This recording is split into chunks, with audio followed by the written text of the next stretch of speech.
Hello' guys, আজি মই আপোনাৰ গুৱাহাটী গৈ আছোঁ। ভোমোৰাগুৰি ব্ৰিজ, এখন পুৰণাখন, সেইখন নতুনখন ছাইডত।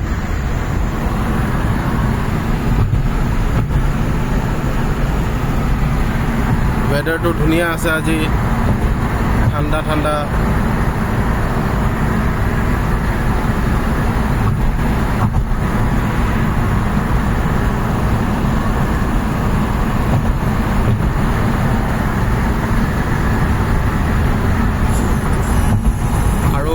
মোক ফ'ল' কৰি দিব।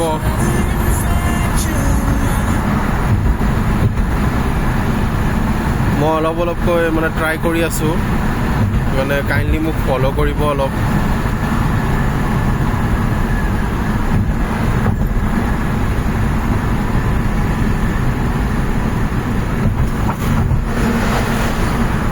এখন ভোমোৰাগুৰি দলং 3.5 কিলোমিটাৰ ব্ৰিজ হয়।